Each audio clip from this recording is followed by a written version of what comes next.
အခုဖတ်ပြီးမှာကကြတော့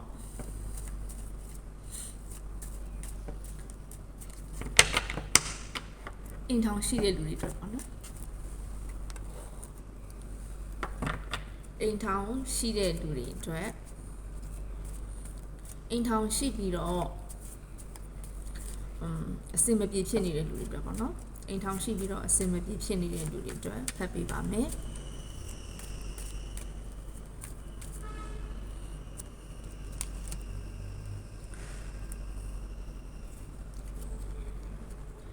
အိမ်ထောင်ရှိပြီးအစင်မပြေဖြစ်နေတဲ့လူတွေအတွက်ဆိုတော့ဒီမှာကြည့်ပါဦးအိမ်ထောင်ကဲရဲ့အ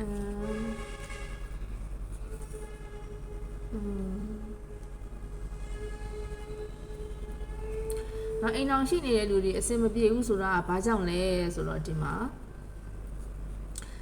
သုံးပွင့်ဆိုင်ဇလန်းလေးတွေရှိတယ်နော်သုံးပွင့်ဆိုင်ဇလန်းလေးတွေရှိတယ်သုံးပွင့်ဆိုင်ဇလန်းလေးတွေရှိပါတယ်ကျမနဲ့ပေါ့နော်ဟိုပေါ့ personal reading မေးချင်တယ်ဆိုတော့လူတွေအတွက်ပေါ့နော်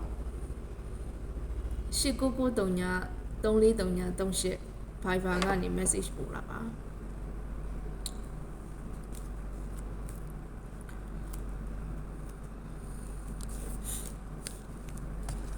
အဲ့တော့divine message တစ်ချက်ဖတ်ပေးမယ်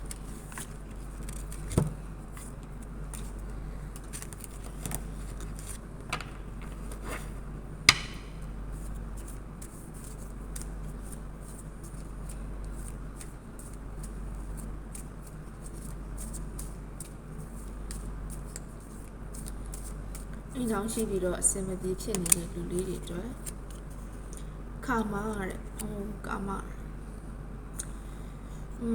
အခုလိုပေါ့နော်သုံးပွင့်ဆိုင်ဇလန်းလေးတွေရှိလို့အစင်မပြေတဲ့လူတွေအတွက်ကကာမတဲ့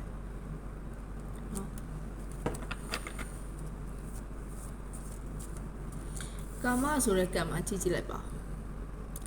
ပေါ့ပင့်ကူအိမ်လိုမျိုးနော်ချီထိုးနေတဲ့တန်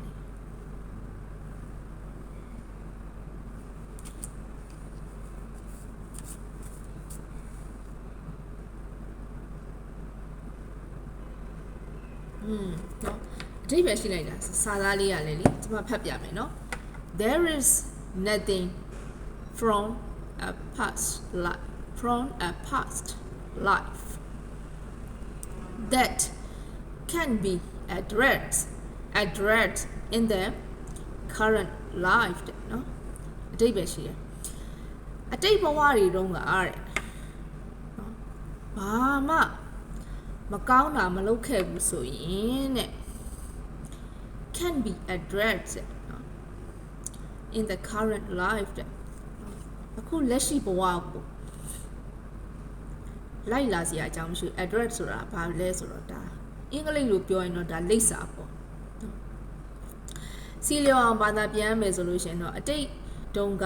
အတိတ်ဘဝတုန်းကနော်မကောင်းတာမလုပ်ခဲ့ဘူးဆိုရင်အခုလက်ရှိဘဝမှာ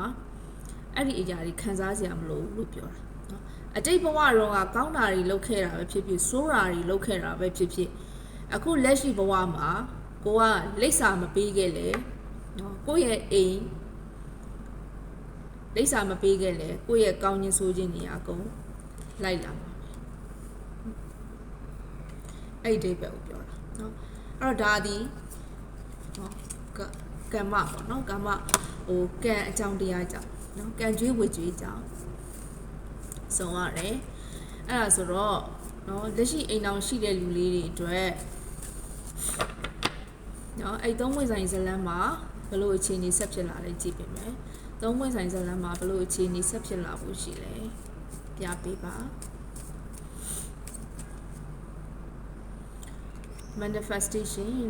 manifestation လုပ်ပါတဲ့เนาะကိုကအိမ်အောင်ဆက်ပြီးတော့ထိမ့်သိမ့်ခြင်းတယ်ဆိုလို့ရှိရင် manifestation လုပ်ပါတဲ့เนาะအိမ်အောင်ထဲမှာရှိနေတဲ့လူတွေက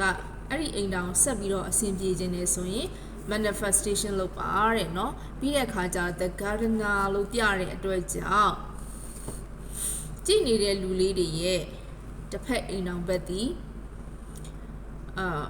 နော်ဥယျာဉ်မှုတယောက်နဲ့ တူလိမ့်မယ်သူဒီဥယျာဉ်မှုတယောက်ဆိုတာဒီပတ်မင်လေးတွေပွင့်လာဖို့ဝေဆာလာဖို့လှပဖို့အတွက်သူကနော်မြေလောင်းပေါင်းတင်ပြီးတော့နော်ရေဆိုရေနော်အလင်းဆိုလာနေအောင်ကြီးရမယ်အလင်းနေလာပြီးတော့မြေဩဇာချင်းမြေဩဇာနော်ပြုစုပြုထောင်ရတာဖြစ်တဲ့အတွက်နော်အိမ်အောင်ဘက်ဒီကျောင်းဆရာဖြစ်ကျောင်းဆရာဆိုတာ state ကျောင်းကကျောင်းဆရာမှမဟုတ်တက္ကသိုလ်ကကျောင်းဆရာလည်းဖြစ်နိုင်တယ်နော် business ကျောင်းတွေကကျောင်းဆရာလည်းဖြစ်နိုင်တယ်နော်ကျောင်းဆရာအလုပ်မလုပ်ဘူးဆိုလို့ရှိရင်လည်းနော်သူဒီ business owner ဖြစ်နိုင်တယ်နော်အဲ့လိုလူလေးတွေ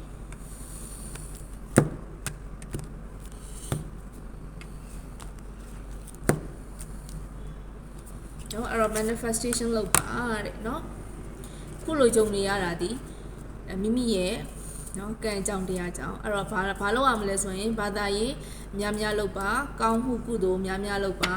ဒါနသီလဘာဝနာအားတွေမြင့်တင်ပါဘာဆက်ဖြစ်မလဲ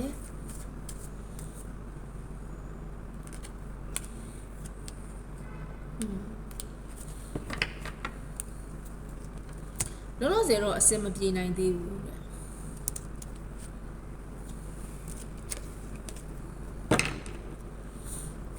ထပ်ပြီးကြည့်မယ်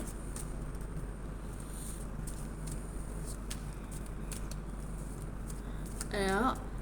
နောက်ဆုံးဘာဖြစ်လာနိုင်မလဲအိုးကြည့်ပါဦးကလေးကလှလိုက်တာ the lovers တဲ့လှလိုက်တာ the lovers ဆိုတော့ the lovers ဆိုတော့ပြန်ပြီးတော့အဆင်ပြေသွားနိုင်ပါတယ်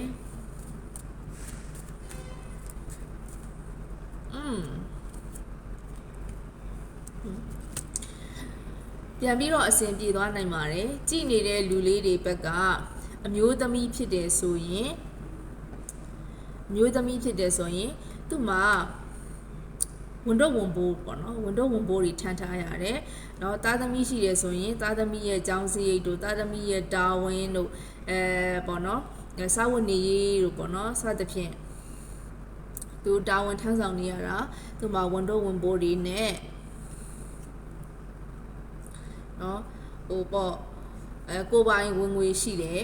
ကိုပိုင်လောက်ကန်ရှိတယ်နော်ဟိုအမျိုးသမီးဖြစ်တယ်ဆိုရင်ပေါ့နော်အမျိုးသားဖြစ်တယ်ဆိုလို့ရှိရင်လေပြောစရာကိုမလိုပေါ့နော်ကိုပိုင်ရက်တီနိုင်တယ်တချို့အမျိုးသားတွေじゃရှိတယ်လေသူတို့ကစီးပွားမရှာဘူးเนาะအိမ်မှာအိမ်အောင်ထိမ့်သိမ့်တယ်ပေါ့တချို့အမျိုးသားတွေကြတော့เนาะဒါပေမဲ့ဒီကတ်တွေကပြတာတော့မျိုးသမီးဆိုရင်လည်းထက်ထက်မြက်မြက်เนาะအမျိုးသားဆိုရင်လည်းထက်ထက်မြက်မြက်အဲ့ဒီထဲရပေါ့เนาะအဲ့လိုရှိတယ်အဲ့တော့ the lover ဆိုတဲ့ကတ်ကြတဲ့အတွက်ပြန်ပြီးတော့အဆင်ပြေနိုင်ပါတယ်เนาะထပ်ပြီးကြည့်မယ်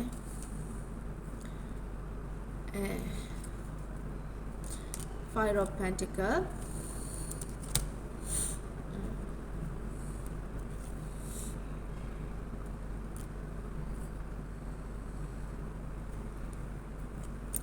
နော်ကြည့်နေတဲ့အထက်မှာအမျိုးသားတွေမဟုတ်ဘဲအမျိုးသမီးတွေဖြစ်တယ်ဆိုရင်သူတို့ရဲ့အိမ်ထောင်ဘက်တွေနဲ့ပြည်လဲဖို့ကိုမျှော်လင့်နေတယ်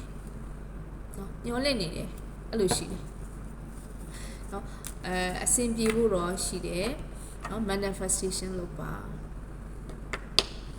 ကျွန်မကြည့်ပေးလိုက်ရင်လေဟိုပေါ့နော်ကျွန်မကြည့်ပေးရတဲ့လူလေးတွေကလေအကြီးချင်းရှိတဲ့လူ